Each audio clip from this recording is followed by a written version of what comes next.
it'd be great to, if you could reflect on that a little bit. You know. Well, the anxiety is one of the elements that tyranny is based on, manipulation of human anxiety. And we pointed out in the talk that there was obviously various kinds of anxiety.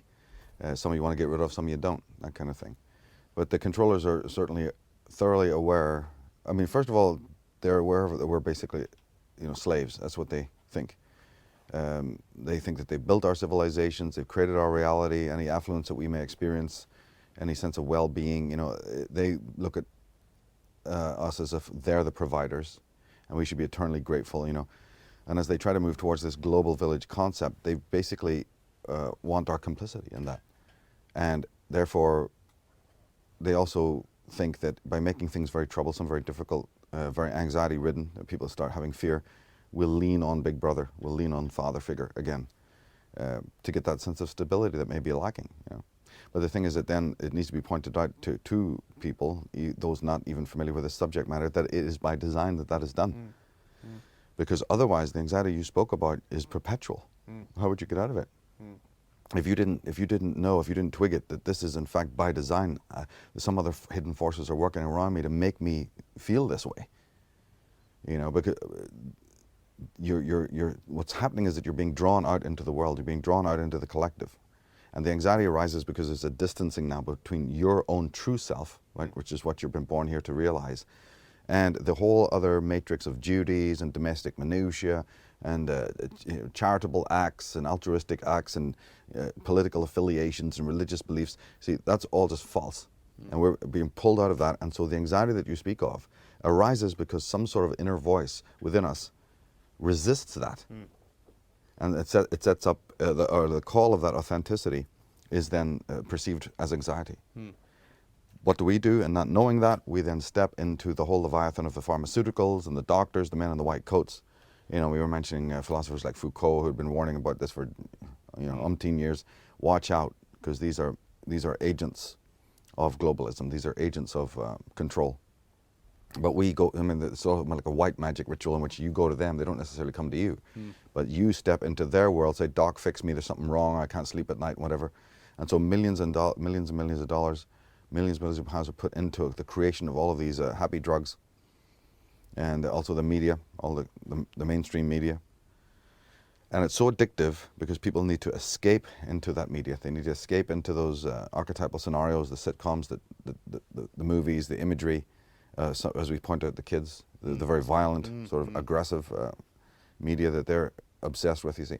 But they can't stop because it's addictive. There's so much repressed anger, there's so much repressed aggression, and it becomes very addictive then. So when you're trying to then go cold turkey and maybe step into what I have described as the holy work, which is this revelation, because I'm one of the only people in this movement who absolutely insists that the study of conspiracy material is should be considered identical with a spiritual process. Sure. Yeah, because you have these new agers over here going, I don't want to touch all this stuff. It's all real dark and everything. Oh my God, you're so negative, Michael. Yeah, exactly. And I go, and then you have this other conspiracy crowd who, they're all divided. Do you see what I'm saying? Or this conspiracy crowd say, if we could just get rid of government, everything would be marvelous. Yeah, so you're spiritually empty.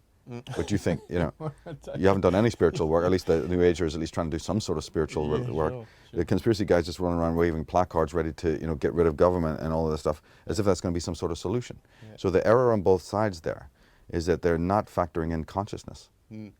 For the conspiracy person, it's mostly them and us. For the New Ager, it's a sort of a bogus conception of man.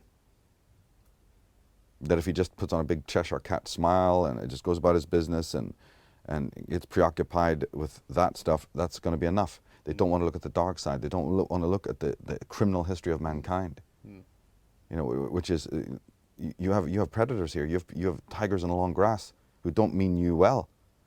So there's the weakness in that side, you see. So the blending together is done through the idea that the greatest weapons against those forces is to understand your own psyche, to understand what's going on inside your own mind, because that's what they understand. Now, that's not to say that they have conscience. They don't.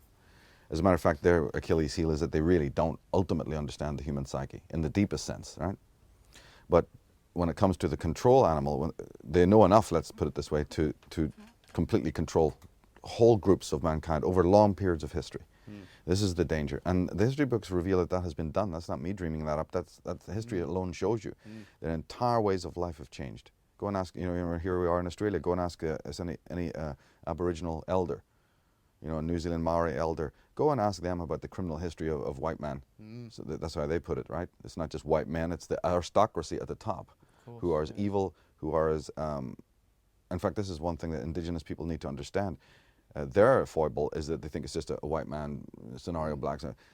It's not, because that oligarchical force that has preyed over these Indigenous people, and let's never doubt that that has happened, have also preyed over the white man too. He's the victim as well. Exactly. This is a group, but the thing is that anytime somebody starts to twig this, like a Martin Luther King or even a Malcolm X, when they finally realize it's more than just race, they're executed, they're taken out, either professionally or physically, because that's never to be got at. We want all these races fighting and murdering and killing each other and blaming each other, the blame game.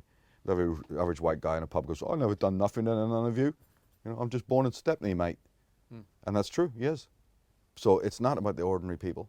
It's not about them fighting each other. It's about this oligarchy that has preyed over all mankind. All men have been victimized by these few creatures at the top of the pyramid, you see. It's like that great speech in the movie They Live, Don't you see them? Don't you see them? Their leaders are there preying on mankind. It's very, very serious. But when you spoke earlier about the kind of psychic hygiene concept, how could you, it's like putting on those glasses and They Live. The putting on the glasses is the psychic cleansing. It's the deconstruction of all the lies that we've been brought up with parents and teachers and everything. That's what it means to put on those glasses, so that you can see them. Other people can't see them, but you can see them. And that's what people like myself, my work is to do. It's not to give you the whole answers and put you there. It's a guidance in a way, and to show you here's some of the steps you can go through, see how it works, with the whole idea of cleansing the mind, like William Blake called it, dropping the scales from your eyes, getting rid of the mind-forged manacles, so that then no teacher is required. You see it and you know exactly what course of action to take.